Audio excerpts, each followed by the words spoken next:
Hello गाईस. आणि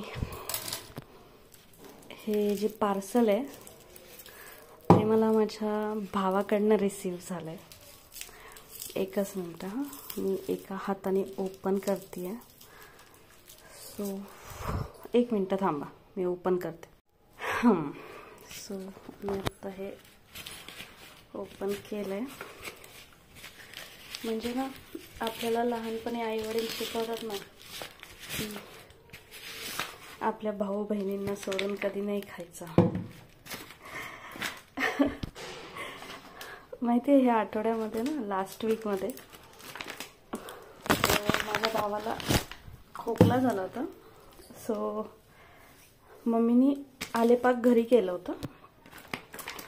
so त्याला हवं होतं आलेपाक आय थिंक थर्सडेला. सो तो मला बोलला की ताई अगं मी जे आलेपाक घेऊन आलो होतं ना ते संपलं आहे. सो बघ ना घरी असेल तर सांग मला आणि डंजो होतंय का बघ. सो त्या दिवशी मी त्याला डंजो केलं आलेपाक. आणि काल मम्मी भावाकडे गेली आहे आणि आज त्यांनी नॉनव्हेज आणलं असेल. आज 26 जानेवारी. सो असं आहे की आज माझ्या भाऊजाईनी दालचा बनवला. सो तिने मला माझ्या भावाने सकाळी फोन करून मला सांगितलं की तू ब्रेकफास्ट केलाय तर जेवण नको बनवूस, मी तुला दालचा पाठवून देतो. म्हणजे हे इतकं मोठं सुख आहे. ॲक्च्युली 3 भावंडांमध्ये मी मोठी आहे आणि तो सगळ्यात लहान आहे. पण ते म्हणतात ना तुम्हाला जर नातं टिकवायचं असेल ना तर लहान मोठं असं काही नसतं. आणि त्याने मला फोन करून सांगितलं होतं की तू आज स्वयंपाक करू नको, मी पाठवतोय. Oh my God. This is how sweet.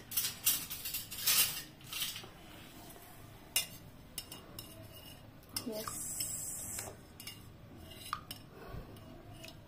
Can you believe it? तिने पहिल्यांदा दालचा केलाय आणि हे मला पाठवलं. सो आता मी तुम्हाला एक व्हिडिओ दाखवला दालच्या राईसचा. सो खूप खूप खूप आनंद होतो अशा गोष्टींनी. लास्ट वीकमध्ये मी माझ्या भावाला थोडा खोकल्याचा त्रास होतोय म्हणून आलेपाकच्या ज्या वड्या असतात त्या डंजो केल्या होत्या. आणि म्हणजे किती माणसाने प्रगती केली आहे ना.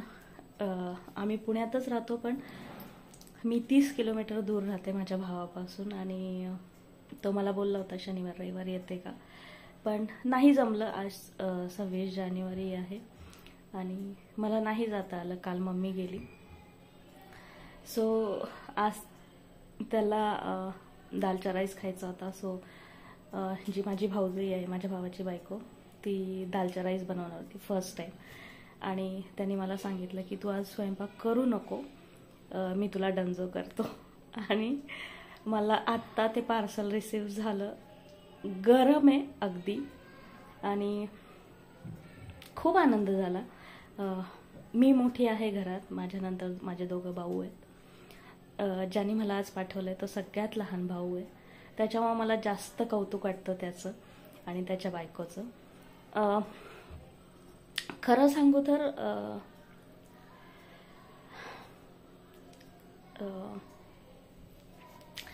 थोडंसं इमोशनल फील होतं. जसं आपल्याला लहानपणी आईवडील सांगत असतात की कुठलीही गोष्ट जी आहे ते तुम्ही सगळ्यांनी वाटून खायचे. आज त्याला तेवढं लांब आहे तरी पण असं वाटलं की हां आपण, आणि हे कायमच आहे.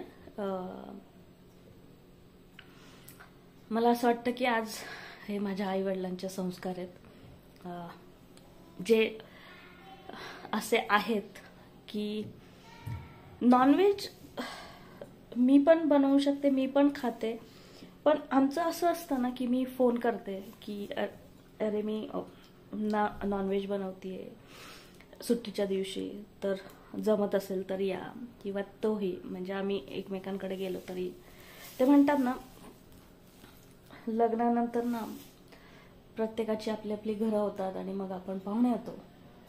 बहीण भाऊ जरी असलो, लहानपणापासून एकमेकांसोबत वाढलेलो. पण आज मला एक गोष्ट प्रकर्षाने सांगावी वाटते की आई वडिलांचे संस्कार जर तुमच्यामध्ये चांगले रुजलेले असतील ना, तर तुम्ही आयुष्यात कधीच एकटे नाही राहू शकत. हे आई वडिलांचे संस्कारच आहेत की आज तो तिकडे जेवतोय तरी पण त्याला असं वाटलं की यार माझी बहीण एकटी आहे आणि मी पाठवतोय तिला यायला जमलं नाही म्हणून काय झालं, मी पाठवतो. आपण किती प्रगती केली आहे ना. आज पुण्यातल्या पुण्यात त्यांनी मला पाठवलं किंवा मी त्याला पाठवू शकले. एक छोटंसं एफर्ट असतं, खूप छोटंसं एफर्ट असतं. मी आज स्वतः करून खाऊ शकते किंवा पार्सल मागून खाऊ शकते, पण जे आपल्या बहीण भावांनी आपल्यासाठी केलेलं आहे किंवा आपण लहान असताना आई वडिलांसोबत जे आयुष्य जगलोय, आणि आज माझे वडील नाही आहेत, बट आज माझ्या वडिलांना खूप आनंद होत असेल की जशी त्यांनी अपेक्षा केली असेल कधी की त्यांची मुलं त्यांच्या मागे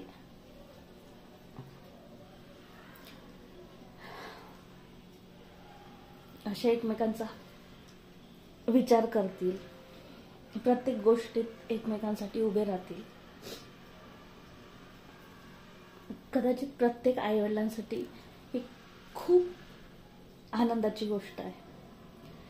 प्रत्येक बहीण भावांनी असं वागलं पाहिजे. मे बी काही गोष्टींमुळे आपल्याला आपल्या मनात बहीण भावांचा राग असतो, पण ते सोडू नये. आपण लहानपणी छोट्यातली छोटी गोष्ट एकमेकांसोबत शेअर करतो. मोठं झाल्यानंतर असं काय होतं की आपण एकमेकांचा राग करायला लागतो. आपण एकमेकांकडे जाण्यासाठी एक कारणाची वाट बघतो. एकमेकाला फोन करायला पण कुठली गोष्ट शेअर करायला आपण विचार करतो 10 वेळा. तसं नाही करायला पाहिजे. किंवा काही लोक म्हणतील की करायला पण पाहिजे. हे एक डिबेटल सेंटेन्स आहे, बट मला असं वाटतं की जसं लहानपणी असतो ना आपण, तसंच आत्ता आपण का नाही वागू शकत. आणि असे छोटे छोटे जर एफर्ट्स केले तर आपलं रिलेशन खूप चांगलं राहू शकतं. सो जर तुम्ही खूप दिवसांपासून बहीण भाऊ बोलला नसाल तर एकमेकांना फोन करा, बोला. तुम्हाला फील होईल की खूप छान वाटतं. बहीण भावासारखं नातं नाही. आणि तुमच्या आईवडिलांनी जे तुम्हाला शिकवलेलं असतं लहानपणापासून, एकमेकांसाठी उभं राहायचं. मोठ्या भावंडांना सांगतात ना आईवडील की तो लहान आहे, खूप गोष्टी शिकवतात ना आपल्याला. तो लहान आहे, त्याला दे, त्याच्यासोबत असं नाही वागायचं, तो लहान आहे, तू मोठी आहे. सो मला असं वाटतं की ते जे शिकवलंय ना लहानपणी आई वडिलांनी, ते आई वडिलांच्या मागे पण आपल्याला जपता आलं पाहिजे. म्हणजे आपल्या आई वडिलांना आनंद होईल आणि आपल्याला पण खूप छान वाटतं. शेवटी आनंदाच्या वेळी आणि दुःखाच्या वेळी आनंद होईल आणि आपल्याला पण खूप छान वाटतं. शेवटी आनंदाच्या वेळी आणि दुःखाच्या वेळी हे बहीण भाऊच असतात जे एकमेकांना आधार देतात. थँक्यू सो मच तुम्ही व्हिडिओ पूर्ण बघितलात त्याबद्दल. आणि तुम्ही पण खूप दिवस झालं तुमच्या बहीण भावांशी बोलला नसेल किंवा असं काही स्पेशल केलं नसेल तर नक्की करा आणि बघा तुमच्या मनाला किती आनंद होईल आणि तुमच्या चेहऱ्यावर किती छान स्माइल येईल. Thank you. Take care and sending lots and lots of love to you all. Bye. Take care.